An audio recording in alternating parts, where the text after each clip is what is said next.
In League of Legends, Vladimir is a champion whose passive ability grants him bonus health from his ability power and ability power from his bonus health. On today's episode of LOL Math, we'll be taking a look at how beneficial both can be based on cost effectiveness and potential damage output. First, let's take a look at exactly how Vladimir's passive ability works. Vladimir's passive ability, Crimson Pact, grants him 1 ability power for every 40 points of bonus health. It will also grant 1.4 health for every 1 point of ability power. The two bonuses do not affect each other. Keep in mind, the first bonus only applies to Vladimir's bonus health. Bonus health is classified as maximum health gained from any source other than the 400 base health Vladimir starts with and the 85 health Vladimir gains with each level. To calculate how cost-effective this passive ability makes certain items, we'll need to take a look at how much health and ability power cost at the cheapest level. A ruby crystal grants 1 health for every 2.64 gold. And an amplifying tome grants 1 ability power for every 21.75 gold. Because of this, since 1 ability power grants Vladimir 1.4 health, 3.7 gold worth of health is being granted to Vladimir for every 1 ability power. Also, since 40 health grants Vladimir 1 ability power, 0.54 gold worth of ability power is being granted to Vladimir for every 1 point of bonus health. This essentially means if one wants to calculate the true cost effectiveness of an item on Vladimir, they should reduce the item's cost by the ability power times 3.7 and the health granted times 0.54. Now that we have a formula for cost effectiveness, we'll take a look at how much extra damage Vladimir's abilities will deal based on his health and ability power, then we'll start analyzing how effective certain items can be. Vladimir's transfusion ability will deal additional damage equal to his ability power times 0.6, and will heal him additionally by a value equal to his ability power times 0.25. Vladimir's Sanguine Pool ability will deal additional damage equal to his bonus health times 0.075 per second, and it will also heal him for the damage dealt times 0.125. Vladimir's Tides of Blood ability will deal additional damage equal to his ability power times 0.45. Vladimir's Hemoplague ability will deal additional damage equal to his ability power times 0.7. Now that we know how health and ability power will improve Vladimir's abilities, we can begin analyzing the benefits of both ability power items and health items on Vladimir. We'll start with a simple ability power versus health comparison. A Giant's Belt costs 1,110 gold and grants 430 health. Let's also add a Ruby Crystal, which costs 475 gold and grants 180 health.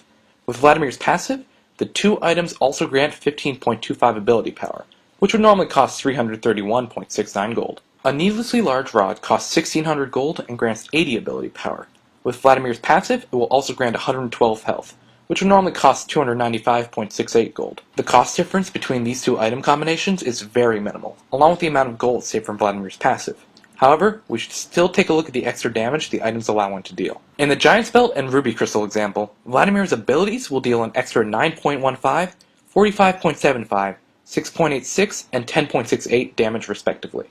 Note that the extra damage dealt for Sanguine Pool is the amount Vladimir will deal each second. In the Needlessly Large Rod example, Vladimir's abilities will deal an extra 48, 8.4, 36, and 56 damage respectively. The question of whether one should buy large amounts of health or ability power when playing Vladimir can be a situational one. However, it's not a choice one is to make quite often, as many items provide both stats. We'll quickly be taking a look at those items now. A Doran's Ring costs 475 gold and grants 15 ability power, 80 health, and 5 mana regeneration. Even though Vladimir can't benefit from the mana regeneration, he will still gain an extra 2 ability power and 21 health from his passive. A Doran's Ring will cause Vladimir's abilities to deal an extra 10.2, 7.58, 7.65, and 11.9 damage respectively. A Haunting Guise costs 1,485 gold and grants 25 ability power, 200 health, and 20 magic penetration.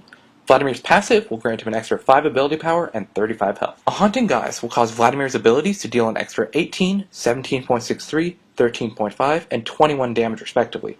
Not to mention the potential extra damage against targets from the 20 magic penetration. A Rhyalized Crystal Scepter costs 3,105 gold and grants 80 ability power, 500 health, and a slowing effect. Vladimir's passive will grant him an extra 12.5 ability power and 112 health. A Rhyalized Crystal Scepter will cause Vladimir's abilities to deal an extra 55.5, 45.9, 41.63, and 64.75 damage respectively. In conclusion, the amount of extra damage health items allow one to deal as Vladimir is not enough to warrant a build such as Triple Warmog's Vladimir. In fact, the amount of ability power one would gain from purchasing a Warmog's armor is only 3 greater than that of an amplifying tome. While the ability power granted from buying health boosting items as Vladimir is helpful, one should not expect to do much extra damage from abilities other than Sanguine Pool. Make sure to like this video if you enjoyed it, and subscribe if you'd like to be informed whenever I release new videos. Click the annotation on the screen if you'd like to see the previous LOLmath episode. You can also like LOLmath on Facebook at facebook.com/LOLmathYouTube, and follow me on Twitter at twitter.com/trampolinetales. Thanks for watching this episode of LOLmath.